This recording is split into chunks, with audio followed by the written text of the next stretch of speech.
Bonjour à tous. Alors, c'est un message de Dieu, tant qu'à faire.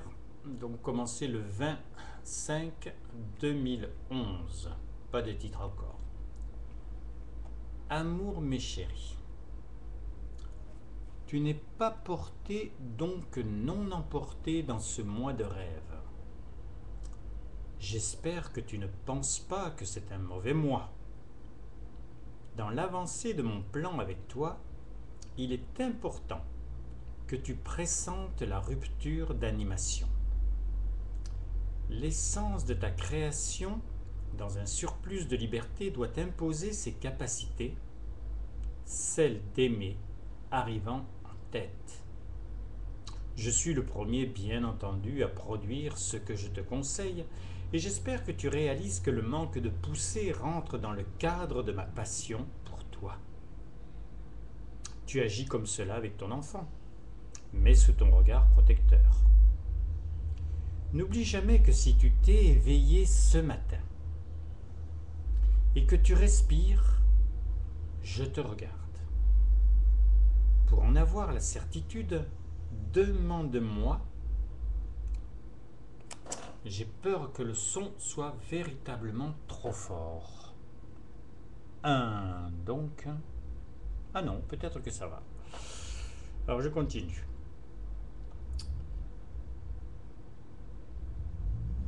N'oublie jamais que si tu t'es éveillé ce matin et que tu respires, je te regarde. Pour en avoir la certitude, demande-moi quel est ce regard tellement tendre qui s'appuie sur toi. Tu as des sujets d'importance avec lesquels tu t'endors et tu t'éveilles. Hormis le sommeil, je suis comme toi. J'ai par contre 7 milliards d'enfants à animer, 3 êtres de lumière à féconder et une multitude de désincarnés dans mes dortoirs. Et je me suis donné le moyen d'une création autonome. Tu comprends ? Sans intervention personnelle, le brassage de la mouture fait lever la pâte. Mais si tout ce que je fais m'intéresse, tu peux facilement imaginer que produire, créer dans le magma des sensibilités et des émotions est passionnant pour moi, qui me suis engendré amour. Mais tu touches là la subtilité la plus évidente. Aimer implique la correspondance. Et tu n'es pas obligé de m'aimer. Personne ne peut s'aimer soi-même, pas plus que moi. Explique-moi intelligemment comment cet ensemble de valeurs qui est fait pour rayonner peut juste se refléter dans ta glace. Mon besoin de te chérir, confirmé, j'ai activé pour toi l'illusion de l'univers jusqu'au berceau de ta terre. Puis, pour t'empêcher d'aller trop loin dans tes destructions, tous les 2000 ans je me masque dans une forme humaine. Athée ou croyant, tu as entendu parler de Jésus. Le sens humain t'a déjà apparu dans cet enfant né d'une maman, comme toi, dans le seul miracle suffisant de la vie. La prêtrise ou la moinerie ne m'a pas vraiment servi. Si les églises ou les cathédrales te montrent le ciel, pour te recueillir, tu t'y enfermes cerné de statues, la plupart du temps grelottant dans cette enceinte à caractère tombal. Mais j'utilise tout et ne renie pas les prières sincères qui traversent les toits des nefs ou les voûtes de feuillage des clairières des forêts amazoniennes ou autres. Tout ce qui est vrai m'atteint. L'anomalie, c'est que tu ne saches pas ou ne veux pas savoir que l'annonce évangélique de mon retour s'est réalisée. Il est vrai que lorsque d'une manière ou d'une autre tu apprends extérieurement ma revenue, si je ne te le dis pas en même temps intérieurement, tu ne le crois pas. Si je fais cet acte susnommé, j'obtiens des disciples, quasiment mis dans l'obligation de me suivre. Si cela se passe, ils ont tout, voient tout, savent tout, car devant eux, ils ont ma présence qui ne leur cèle rien. Cette fois-ci, pour l'ultime fois, étant manifesté à nouveau dans un corps, j'ai produit à ta place ce que tu aurais dû désirer de tout ton cœur, des sentiments humains.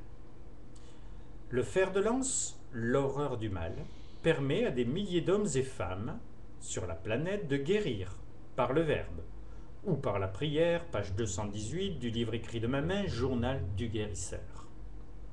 Ce roman, traité comme tel, te fera découvrir comment le pire et le meilleur se côtoient dans un seul homme et comment, dans ses pérégrinations, il parvient à découvrir son âme.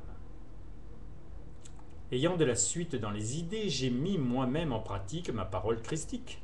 Va et guéris les malades. Et je t'ai donné les moyens de le faire. J'avais un ange pour m'épauler, Marie, et l'assurance de ne pas te laisser désintégrer la terre. J'ai obtenu que tu n'aies plus besoin de mon apparence, aujourd'hui, pour m'entendre. Je parle à nouveau en tous les hommes.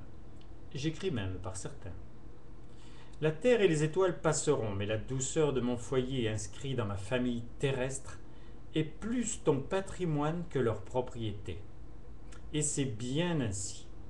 Eux étaient vivants par leur conception, toi tu étais condamné par ta facilité à donner la mort plutôt que la vie. Sauvé dans un premier temps, tu es apte à désirer la lumière. Un verre est utile. Luisant, il attire ta sympathie.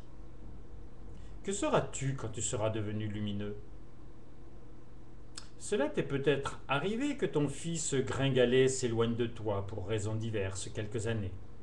Et devant toi, aujourd'hui, la graine à peine adolescente que tes souvenirs oublient, on peine à voir ce jeune chêne d'hommes rayonnant de projets, bâti sur les bonnes expériences et qui t'étreint en te disant « Père, enfin ».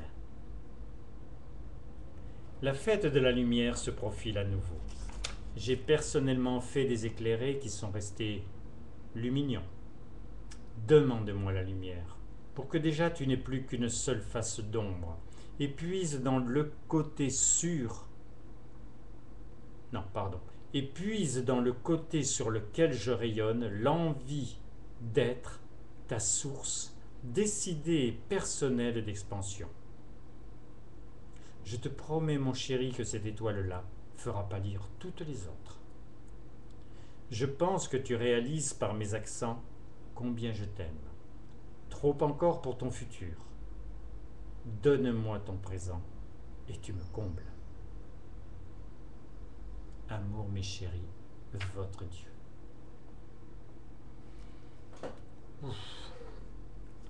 Si c'est bien enregistré, c'est formidable.